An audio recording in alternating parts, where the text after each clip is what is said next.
Hi friends, welcome to the seminar topic Self-Focusing of Light. ഈ self focusing എന്ന് പറയുമ്പോൾ എന്തുവാ? Self focusing is a non-linear optical process induced by the change in refractive index of the materials exposed to intense electromagnetic radiation. അതായത് നല്ല തീവ്രമായിട്ടുള്ള electromagnetic റേഡിയേഷനിൽ വെച്ചിരിക്കുന്ന ഒരു material, ആ മെറ്റീരിയലിന്റെ റിഫ്രാക്റ്റീവ് ഇൻഡെക്സ് എന്ത് ചെയ്യുന്നു? മാറുന്നു. ആ മെറ്റീരിയലിന്റെ റിഫ്രാക്റ്റീവ് ഇൻഡെക്സ് മാറുന്ന അനുസരിച്ചുണ്ടാകുന്ന നോൺ ലീനിയർ ഒപ്റ്റിക്കൽ പ്രോസസ് ആണ് self focusing. Let a material whose refractive index is eta. Eta എന്ന റിഫ്രാക്റ്റീവ് ഇൻഡെക്സ് ഉള്ള ഒരു മെറ്റീരിയൽ, ഈ മെറ്റീരിയലിന്റെ റിഫ്രാക്റ്റീവ് ഇൻഡെക്സ് എന്ന് പറയുന്നത് സസെപ്റ്റിബിലിറ്റിനെ ബേസ് ചെയ്തിരിക്കുന്നത്. That is eta equal to √1 plus chi. Here chi is the susceptibility. അപ്പം ഒരു മെറ്റീരിയൽ അതിന്റെ റിഫ്രാക്റ്റീവ് ഇൻഡെക്സ് സസെപ്റ്റിബിലിറ്റിനെ ബേസ് ചെയ്തിട്ടിരിക്കും, സസെപ്റ്റിബിലിറ്റിനെ റിലേറ്റ് ചെയ്തിരിക്കുന്നു. ഈ chi എന്ന് പറയുന്നത് ഒരു ഫീൽഡ്, ഇ എന്ന് പറയുന്ന ഒരു ഫീൽഡിന്റെ ഫംഗ്ഷൻ ആണെന്ന് വെച്ചോ. Here the susceptibility chi is A function of field E. ഇതിന്റെ ഫംഗ്ഷൻ ആകുമ്പോൾ തീർച്ചയായിട്ടും ഈ റിഫ്രാക്റ്റീവ് ഇൻഡെക്സ് ഈ ഫീൽഡിനെ ഡിപ്പെൻഡ് ചെയ്യുമല്ലോ. ഈറ്റ will definitely depends on E. അപ്പം ഒരു മെറ്റീരിയൽ അതിന്റെ റിഫ്രാക്റ്റീവ് ഇൻഡെക്സ് ഈറ്റ എടുത്തു. ആ ഈറ്റ എന്ന് പറയുന്നത് സസെപ്റ്റിബിലിറ്റി ആയിട്ട് റിലേറ്റ് ചെയ്യുന്ന ഇക്വേഷൻ ആണ് ഈറ്റ ഈക്വൽ ടു √1 പ്ലസ് chi. ഈ സസെപ്റ്റിബിലിറ്റി എന്ന് പറയുന്നത് ഫീൽഡിന്റെ ഫംഗ്ഷൻ ആണ്. അപ്പോൾ തന്നെ ഈ ഫീൽഡ് ഈ റിഫ്രാക്റ്റീവ് ഇൻഡെക്സിനെ ഡിപ്പെൻഡ് ചെയ്യുകയും ചെയ്യുന്നു. ഇത് തമ്മിൽ റിലേറ്റ് ചെയ്യുന്നതുകൊണ്ട് ഈ ഫീൽഡ് ഈ റിഫ്രാക്റ്റീവ് ഇൻഡെക്സിനെ ഡിപ്പെൻഡ് ചെയ്യുന്നു. This dependence of the refractive index on the field strength gives rise to a non-linear effect or the self-focusing of intense light beams. ഈ ഒരു റിഫ്രാക്റ്റീവ് ഇൻഡെക്സും ഫീൽഡ് സ്ട്രെങ്ത്തും തമ്മിലുള്ള ഈ ഒരു ഡിപ്പെൻഡൻസ് മൂലം ഉണ്ടാകുന്ന ഒരു നോൺ ലീനിയർ എഫക്റ്റ് ആണ് നമ്മുടെ self focusing of light beams എന്ന് വേണമെങ്കിൽ നമുക്ക് പറയാം. അപ്പം നമ്മളൊരു റിഫ്രാക്റ്റീവ് ഇൻഡെക്സും അത് ഒരു മെറ്റീരിയലിന്റെ റിഫ്രാക്റ്റീവ് ഇൻഡെക്സ് സസെപ്റ്റിബിലിറ്റിനെ റിലേറ്റ് ചെയ്ത് നിൽക്കുന്നു. അതുപോലെ തന്നെ സസെപ്റ്റിബിലിറ്റി എന്ന് പറയുന്നത് ഫീൽഡിന്റെ ഫംഗ്ഷൻ ആണ്, ഒരു ഫീൽഡിന്റെ ഫംഗ്ഷൻ ആണ്, ഇ എന്ന് പറയുന്ന ഫീൽഡിന്റെ ഫംഗ്ഷൻ ആണ്. അപ്പം ഈ റിഫ്രാക്റ്റീവ് ഇൻഡെക്സും ഫീൽഡും തമ്മിലുള്ള ഡിപ്പെൻഡൻസ് വരും. ഈ റിഫ്രാക്റ്റീവ് ഇൻഡെക്സും ഫീൽഡ് സ്ട്രെങ്ത്തും തമ്മിലുള്ള ഡിപ്പെൻഡൻസ് മൂലം ഉണ്ടാകുന്ന നോൺ ലീനിയർ എഫക്റ്റ് ആണ് self focusing of intense light beams. Here, the self-focusing does not alter the frequency of light waves. നമ്മുടെ ലൈറ്റ് വേവ്സിൻ്റെ ഫ്രീക്വൻസിനെ ഒരിക്കലും ഈ സെൽഫ് ഫോക്കസിങ് വഴി ചേഞ്ച് ഉണ്ടാകുന്നില്ല, ഫ്രീക്വൻസിക്ക് ഒരു മാറ്റവും ഉണ്ടാകുന്നില്ല സെൽഫ് ഫോക്കസിങ് വഴി. ഇനി നമ്മളൊരു റിലേഷൻ കൺസിഡർ ചെയ്യുവാണ്. That is P equal to ε0 chi1 plus 3/4 chi2 E0 square into E. Actually നമ്മൾ ഈ ഒരു റിലേഷൻ എടുക്കുന്നത് ഈ ഒരു റിലേഷനിൽ നിന്നാണ്. ഈ റിലേഷനിലെ സെക്കൻഡ് ടേം മാത്രമാണ് നമ്മൾ ഇവിടെ എടുത്തേക്കുന്നത്. ഈ ഒരു റിലേഷന്റെ സെക്കൻഡ് ടേം മാത്രമാണ് ഇവിടെ കൺസിഡർ ചെയ്തിരിക്കുന്നത്. E0 cos ωt നെ ഇ ആയിട്ട് എടുത്തേക്കുന്നത്, അതാ ഈ ഒരു term. And which describes the fundamental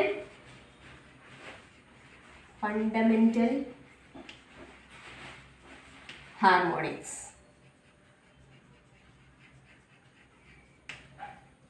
Fundamental harmonics. ഈ റിലേഷൻ എന്ന് പറയുന്നത് P1 equal to ε0 into chi1 plus 3/4 chi2 ε0 square into E എന്നാണ്. ഇതനുസരിച്ച് നമുക്ക് കറസ്പോണ്ടിങ് റിഫ്രാക്റ്റീവ് ഇൻഡെക്സ് എങ്ങനെ എഴുതാൻ പറ്റും? Refractive index eta equal to root of 1 plus chi1 plus 3/4 chi2 epsilon 0 സ്ക്വയറിന് റിഫ്രാക്റ്റീവ് ഇൻഡെക്സ് എഴുതാൻ പറ്റും. അതായത് നമുക്കിതൊന്നുകൂടെ ചുരുക്കിയിട്ട് eta equal to root of epsilon L plus epsilon N L എന്ന് എഴുതാം. ഇവിടെ എപ്സിലോൺ എൽ എന്ന് പറയുന്നത് 1 പ്ലസ് chi1 എന്ന് പറയുന്നതാണ് എപ്സിലോൺ എൽ എന്ന് പറയുന്ന ടേം. എപ്സിലോൺ എൻ എൽ എന്ന് പറയുന്നത് അപ്പം മറ്റേ ടേം ആയിരിക്കുമല്ലോ. അപ്പം ഈ റിലേഷൻ അനുസരിച്ച് എഴുതിയ റിഫ്രാക്റ്റീവ് ഇൻഡെക്സ് ആണ് root of 1 plus chi1 plus 3/4 chi2 epsilon 0 square. ഇവിടെ എപ്സിലോൺ 0 അല്ലായിരുന്നു, E0 ആയിരുന്നു. Okay, here epsilon L which gives the dielectric permittivity of the linear medium. Linear മീഡിയത്തിന്റെ ഡയലക്ട്രിക് പെർമിറ്റിവിറ്റി ആണ് എപ്സിലോൺ എൽ എന്ന് പറയുന്നത്. വേറൊരു ടേം ഉണ്ടല്ലോ എപ്സിലോൺ എൻ എൽ, അതെന്ന് പറയുമ്പോൾ എന്തുവാ 3/4 chi2 E0 സ്ക്വയർ ആണ് എപ്സിലോൺ എൻ എൽ എന്ന് പറയുന്നത്. is a non-linear increment in the expression for dielectric permittivity. Dielectric പെർമിറ്റിവിറ്റിനകത്തുള്ള നോൺ ലീനിയർ ഇൻക്രിമെന്റ് ആണ് എപ്സിലോൺ എൻ എൽ എന്ന് പറയുന്നത്. ഓക്കെ, നമ്മുടെ ഈ റിലേഷൻ നമുക്ക് ഇങ്ങനെ എഴുതാൻ പറ്റുമല്ലോ. Eta equal to root epsilon L into root of 1 plus epsilon N L by epsilon L. Okay, ഇങ്ങനെ ചെയ്യുമ്പം എപ്സിലോൺ എൽ വന്നിട്ട് epsilon L plus epsilon N L by root epsilon L വന്ന് ഇത് ക്യാൻസൽ ചെയ്ത് നമ്മൾ ഇതേ ടേം തന്നെ വരുമല്ലേ. അപ്പോൾ നമുക്ക് ഇത് ഇങ്ങനെ എഴുതാൻ പറ്റുമല്ലോ. അപ്പോൾ നമുക്ക് eta equal to root epsilon L into root of 1 plus epsilon N L by epsilon L എന്ന് എഴുതിയിരിക്കുന്നു. Okay, eta equal to root epsilon L into root of 1 plus epsilon N L by epsilon L. ഈ ഫോമിനെ നമ്മൾ ഇങ്ങനെ എഴുതി. ഇനി ഇതിനകത്ത് second term മാറ്റം വരുത്തുന്നു. That is epsilon eta is equal to root epsilon L into 1 plus epsilon N L by 2 epsilon L. എന്നിട്ട് അടുത്ത സ്റ്റെപ്പിൽ നമ്മൾ എന്ത് ചെയ്യുന്നു, റൂട്ട് എപ്സിലോൺ എല്ലിന് ഈറ്റ എൽ എന്ന് സബ്സ്റ്റിറ്റ്യൂഷൻ കൊടുക്കുന്നു. Eta L equal to root epsilon L. ഇവിടെ റൂട്ട് എപ്സിലോൺ എല്ലിന് പകരം ഈറ്റ എൽ കൊടുക്കുന്നു, അതുകൂട്ടി ഇവിടെയും കൊടുക്കും. അപ്പോൾ എങ്ങനെ വരും, eta equal to eta L into 1 plus epsilon N L by 2 eta L സ്ക്വയർന്ന് കിട്ടും. ഇനി എപ്സിലോൺ എൻ എല്ലിൻ്റെ ഒരു വാല്യൂ നമുക്ക് നേരത്തെ അറിയാമായിരുന്നല്ലോ, 3/4 chi2 E0 സ്ക്വയറിന്. ആ വാല്യൂ കൂടി ഇട്ട് കൊടുക്കുമ്പോഴത്തേക്കും നമുക്ക് ഈ ടേം എങ്ങനെ കിട്ടും, eta equal to eta L into 1 plus 3 chi2 E0 square by 8 chi l square, chi അല്ല 8 ഈറ്റ എൽ സ്ക്വയർ ഈക്വൽ ടു എങ്ങനെ എഴുതാൻ പറ്റും, ഈറ്റ എൽ ഇൻറ്റു 1 പ്ലസ് ഈറ്റ എൻ എൽ ഇൻറ്റു E0 സ്ക്വയറിന് എഴുതാൻ പറ്റും. That is eta equal to eta L into 1 plus ഈറ്റ N L into E0 square നമുക്ക് കിട്ടിയായിരുന്നല്ലോ. ഇത് അങ്ങോട്ടൊക്കെ അകത്തോട്ട് കയറ്റി കൊടുക്കുമ്പോൾ നമുക്കൊരു ടേം കിട്ടും, ഈറ്റ എൽ ഈറ്റ N L into E0 square എന്ന് പറഞ്ഞൊരു ടേം കിട്ടുമല്ലോ. ആ ടേമിന് നമുക്ക് എങ്ങനെ എഴുതാൻ പറ്റും, epsilon N L by 2 root epsilon L എന്ന് എഴുതാൻ പറ്റും. That is equal to 3/8 chi2 E0 square by root of 1 plus chi l എന്ന് എഴുതാൻ പറ്റും. ഓക്കെ, ഇവിടെ ഈ ഈറ്റ എൽ എന്ന് പറയുന്നത് എന്തുവാണ്, ലീനിയർ മീഡിയത്തിന്റെ റിഫ്രാക്റ്റീവ് ഇൻഡെക്സ് ആണ്. ഈ ഈറ്റ എൻ എൽ എന്ന് പറയുന്നത് നോൺ ലീനിയർ മീഡിയത്തിന്റെ റിഫ്രാക്റ്റീവ് ഇൻഡെക്സ് ആണ്. ഹിയർ ദിസ് ടേം, ഈ ഒരു ടേം ഉണ്ടല്ലോ ഈറ്റ എൽ ഈറ്റ N L into E0 square, അതെന്ന് പറയുന്നത് is A non linear increment in the expression for the refractive index. അതായത് റിഫ്രാക്റ്റീവ് ഇൻഡെക്സിന്റെ ഈ എക്സ്പ്രഷനിനകത്തുള്ള നോൺ ലീനിയർ ഇൻക്രിമെന്റ് ആണ് ഈ ഒരു ടേം എന്ന് പറയുന്നത്. ഓക്കെ, ഇതിൽ നിന്ന് നമുക്ക് വേറൊരു കാര്യം മനസ്സിലാവുന്നത് എന്താണ്, the refractive index of a non-linear medium is proportional to the square of the amplitude of the field. അതായത് നോൺ ലീനിയർ മീഡിയത്തിലെ റിഫ്രാക്റ്റീവ് ഇൻഡെക്സ് എന്ന് പറയുന്നത് proportional to the square of the field. ഫീൽഡിന്റെ സ്ക്വയറിന് പ്രൊപ്പോർഷണൽ ആണ് നമുക്ക് പറയാൻ പറ്റും. ദാറ്റ് ഈസ് ഈ ഫീൽഡിന്റെ സ്ക്വയർ എന്ന് പറയുമ്പോൾ എന്തുവാ, ഇന്റൻസിറ്റി അല്ലേ, ദാറ്റ് ഈസ് ഇന്റൻസിറ്റി. അതായത് നോൺ ലീനിയർ മീഡിയത്തിന്റെ റിഫ്രാക്റ്റീവ് ഇൻഡെക്സ് എന്ന് പറയുന്നത് is proportional to the square of the field, that is proportional to the intensity. Here the velocity of the light wave is given by v equal to, നമുക്കറിയാം v equal to c by eta. c by refractive index എന്ന് പറയുന്ന ഒരു formula നമുക്കറിയാമല്ലോ.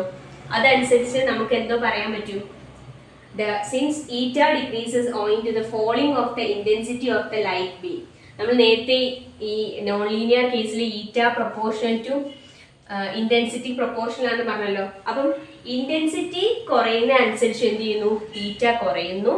ഈ ഈറ്റ കുറയുന്ന അനുസരിച്ച് ഇവിടെ വെലോസിറ്റി എന്ത് ചെയ്യുന്നു, കൂടിക്കൊണ്ടേയിരിക്കുന്നു. അപ്പോൾ എന്തുവായിരുന്നു, ഈറ്റ ഡയറക്ട്ലി പ്രൊപ്പോർഷണൽ ടു ഇന്റൻസിറ്റി ആയതുകൊണ്ട് ഇന്റൻസിറ്റി കുറയുന്ന അനുസരിച്ച് ഈറ്റ കുറയുന്നു. ഈ ഈറ്റ കുറയുന്ന അനുസരിച്ച് ഇവിടുത്തെ റിലേഷൻ അനുസരിച്ച് എന്തുവാ, velocity of the light waves will increases, കൂടുകയും ചെയ്യുന്നു. Consequently, a plane wavefront incident on the material becomes concave as it propagates through the medium and contracts towards the axis. അതനുസരിച്ച് എന്ത് ചെയ്യുന്നു, പ്ലെയിൻ വേവ്സ് നമ്മുടെ മെറ്റീരിയലുമായിട്ട് incident ചെയ്യുന്ന plain waves concave ആവുകയും concave ആയിട്ട് അത് പതിയെ നമ്മുടെ വേവ്സ് പ്ലെയിൻ വേവ്സ് എന്ത് ചെയ്യുന്നു, മെറ്റീരിയൽ ഇൻസിഡൻറ്റ് ചെയ്യുന്ന പ്ലെയിൻ വേവ്സ് കോൺകേവ് ആവുകയും അതിങ്ങനെ പ്രൊപ്പഗേറ്റ് ചെയ്യുന്ന അനുസരിച്ച് എന്ത് ചെയ്യുന്നു, കോൺട്രാക്ട് ചെയ്തിട്ട് ആക്സിസിന്റെ അടുത്തോട്ട് കോൺട്രാക്ട് ചെയ്ത് വരുന്നു. കണ്ടോ, വേവ്സ് ഇങ്ങനെ ആക്സിസിന്റെ അടുത്തോട്ട് കോൺട്രാക്ട് ചെയ്ത് വരുന്നു. That is it self focuses after which it propagates as A narrow light fibre. അതായത് ഇങ്ങനെ ഇത്രയും നേരം വന്നുകൊണ്ടിരുന്ന ലൈറ്റ് വേവ്സ്, ഇത്രയും വലിയൊരു ബാൻഡായിട്ട് വന്നുകൊണ്ടിരുന്ന ലൈറ്റ് വേവ്സ് കോൺകേവ് ഷേപ്പിൽ കോൺട്രാക്ട് ചെയ്ത് ആക്സിസിന്റെ അടുത്തോട്ട് ഇങ്ങനെ റേസ് എല്ലാം കൂടെ വന്നിട്ട് ഒരു നാരോ ബീമായിട്ട് മാറുന്നു. ഇതിനെയാണ് നമ്മൾ സെൽഫ് ഫോക്കസിംഗ് എന്ന് വിളിക്കുന്നത്. സെൽഫ് ഫോക്കസ് നടക്കുന്ന ഡിസ്റ്റൻസ് L0 നമുക്ക് ഇങ്ങനെ കണ്ടുപിടിക്കാം. L0 equal to d by root of eta NL E0 സ്ക്വയറിന് എടുക്കാം. ഇവിടെ d എന്ന് പറയുന്നത് ഡയമീറ്റർ ഓഫ് ദ ബീമാണ്, ബീമിന്റെ ഡയമീറ്റർ ആണ് d എന്ന് പറഞ്ഞിരിക്കുന്നത്. അപ്പോൾ നമ്മുടെ total length over which the beam self focuses can be approximately estimated as L0 equal to d by root of epsilon അല്ല ഈറ്റ NL ഇൻറ്റു E0 സ്ക്വയറിന് എടുക്കാം. Okay, here the self-focusing occurs when intensity reaches a certain limiting value. ഒരു ഇന്റൻസിറ്റിക്ക് ഒരു certain value ഉണ്ടെങ്കിൽ മാത്രമേ ഉള്ളൂ ഈ light ഈ ഒരു പ്രോപ്പർട്ടി കാണിക്കുന്നത്. ഈ സെൽഫ് ഫോക്കസിങ് കാണിക്കണമെങ്കിൽ ഇന്റൻസിറ്റിക്ക് ഒരു certain ലിമിറ്റിംഗ് വാല്യൂ ഉണ്ട്. അതെങ്ങനെ കണ്ടുപിടിക്കുന്നത് നോക്കാം. That is I threshold equal to lambda square by eta L square eta NL into D square. That is I threshold equal to lambda square by eta L square eta NL into D square. ഈ equation അനുസരിച്ച് നമുക്ക് ഇന്റൻസിറ്റിയുടെ ആ threshold value, self focusing നടക്കുന്ന threshold value ഏതാണെന്ന് നമുക്ക് കണ്ടുപിടിക്കാം. Okay, this formula shows that for higher frequencies and for materials with greater non-linear susceptibility, greater non linear susceptibility കൂടുതലുള്ളതും അതേപോലെ തന്നെ ഹയർ ഫ്രീക്വൻസി ഉള്ള മെറ്റീരിയൽസിന്റെ കേസിൽ ത്രെഷോൾഡ് വാല്യൂ എന്ത് ചെയ്യുന്നു, ത്രെഷോൾഡ് വാല്യൂന്റെ അതായത് ത്രെഷോൾഡ് ഇന്റൻസിറ്റി വാല്യൂ എന്ന് പറയുന്നത് ലോവർ ആയിരിക്കും അല്ലെങ്കിൽ ഡിക്രീസ് ചെയ്യുന്നു നമുക്ക് ഈ ഇക്വേഷനിൽ നിന്ന് പറയാൻ പറ്റും. ഓക്കെ, പിന്നെ ഈ സെൽഫ് ഫോക്കസിംഗ് എന്ന് പറയുന്ന നമ്മുടെ ഫിനോമിനൻ ഇപ്പോൾ നമ്മൾ ലൈറ്റിന്റെ കേസിലല്ലേ പറഞ്ഞത്, ലിക്വിഡിന്റെ കേസിൽ നമ്മൾ എക്സ്പെരിമെന്റൽ ഇൻവെസ്റ്റിഗേഷൻ ഒക്കെ നടത്തിയിട്ടുണ്ട്. ലിക്വിഡിന്റെ കേസിൽ സെൽഫ് ഫോക്കസിംഗ് ഒക്കെ കുറേ ലിക്വിഡ്സ് വെച്ച് ബെൻസീൻ, അസറ്റോൺ എന്ന് പറയുന്ന കുറേ ലിക്വിഡ്സ് ഒക്കെ വെച്ചിട്ട് നമ്മൾ എക്സ്പെരിമെന്റ് ഒക്കെ നടത്തിയിട്ടുണ്ട്. അതിനകത്തുനിന്ന് എല്ലാം നമുക്ക് മനസ്സിലാവുന്ന വെച്ച് കഴിഞ്ഞാൽ self focusing on the whole is a complicated phenomena, ഒരു കോംപ്ലിക്കേറ്റഡ് ആയിട്ടുള്ള ഒരു ഫിനോമിനാണ് നമ്മുടെ ഈ സെൽഫ് ഫോക്കസിങ് എന്ന് പറയുന്നത്. ഓക്കെ, ഒരു പ്രത്യേക ഇൻറ്റൻസിറ്റി ലിമിറ്റ് വരുമ്പോഴത്തേക്കും എന്ത് ചെയ്യുന്നു, ലൈറ്റ് തന്നെത്താൻ കോൺട്രാക്ട് ചെയ്ത് കോൺകേവ് ആയിട്ട് ആക്സിസിൻ്റെ അടുത്തോട്ട് ഫോക്കസ് ആവുന്നു. അങ്ങനെ ഒരു നാരോ ഫൈബർ, ലൈറ്റ് ഫൈബർ ആയിട്ട് മാറുന്നു. അതാണ് നമ്മുടെ സെൽഫ് ഫോക്കസിങ് ഓഫ് ലൈറ്റ് എന്ന് പറയുന്നത്. ഇതെങ്ങനെയാണെന്നുള്ളത് ഞാൻ ചെറിയൊരു വീഡിയോ ഇങ്ങനെ ഇട്ടേക്കാവേ. അത് കാണുമ്പോൾ നിങ്ങൾക്ക് ചെറുതായിട്ടൊന്ന് മനസ്സിലാവും സെൽഫ് ഫോക്കസിങ് എന്തുവാണെന്നുള്ളത്. Okay, now the seminar is over. Okay, thank U.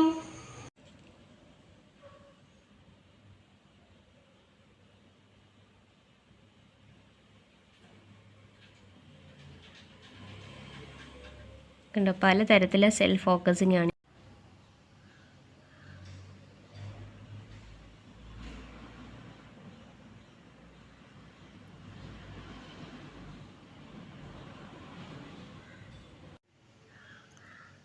To dimensional ബീമിൻ്റെ സെൽഫ് ഫോക്കസിങ് ഇപ്പോൾ കാണുന്നത്.